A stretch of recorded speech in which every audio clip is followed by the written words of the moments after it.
So in this segment, we're going to be talking about ministers and unions clash over EU protections for holidays and pay. So this is to do with the sort of the bill that Jacob Rees-Mogg has pushed, which is to get rid of all of the EU legacy laws that we still have within British law today.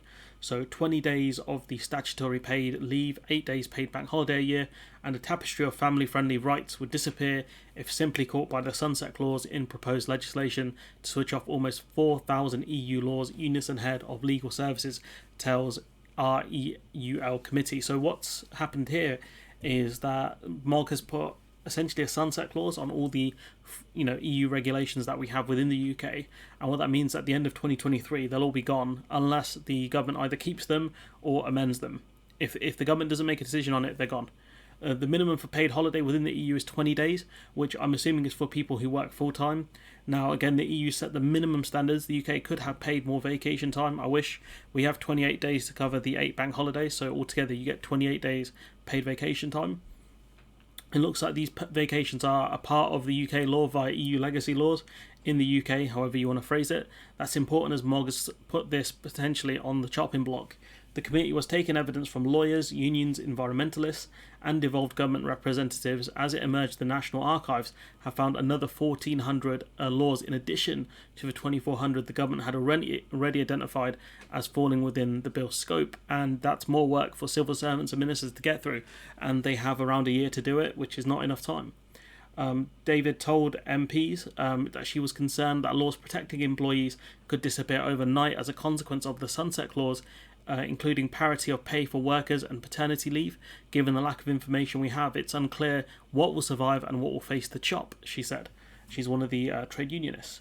So the situation is that the former EU laws under the retained EU bill is that the former EU laws will have sunset clauses, so unless these are explicitly kept or changed, it means that the former EU rules are gone. So for example, if we don't put new laws to protect paid vacations, then at the end of the sunset date or sunset clause, then paid vacation time is automatically gone. So the unions and workers should be concerned because rule one of politics is that the Tories lie, especially about protecting workers' rights.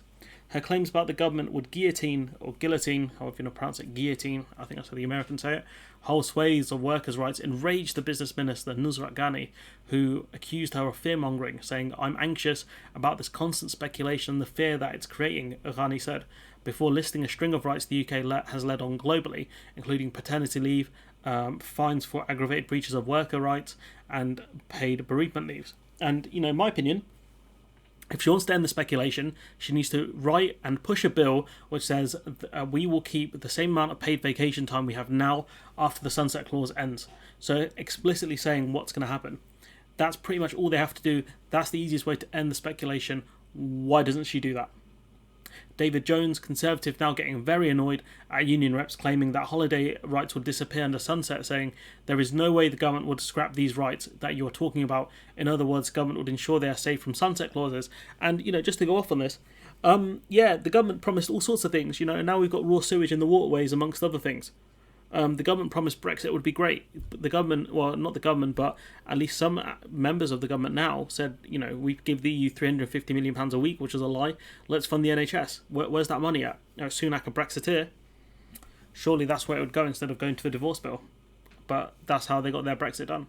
The committee was taking evidence from experts, stakeholders as part of a consultation process after the second reading of the bill. So this is going to go through Parliament. I reckon the Tories are going to pass this unless Sunak axes it, but he's running out of time to do that. Richard Burnell, Chief Executive of the Wildlife and Countryside Link, called on the government to withdraw the bill, claiming it was faulty and irredeemable. Ghani questioned the neutrality of his evidence, saying he was a Lib Dem who had campaigned for public office. Oh no, he's a Lib Dem, so that makes all his arguments invalid. It's a culture war answer. Why does she not try and pass the bill protecting worker rights? Why doesn't she just do it? But this gentleman here, Richard Banwell, he's a Lib Dem, or he supports the Lib Dem, so his opinion is absolutely invalid on everything.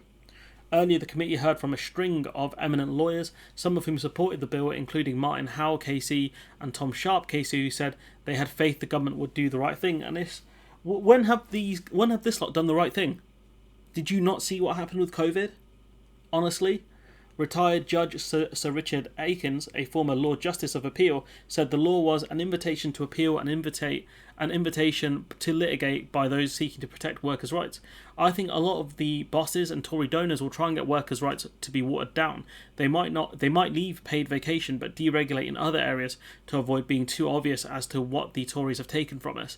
Also, the fact is, if we lower the amount of paid vacation to below the EU minimum, that would potentially violate the level playing field agreement, which would put us at risk of tariffs or other retaliatory measures, because lowering paid vacation under the EU minimum gives the UK a competitive edge for foreign direct investment, as employers will pay less in vacation time.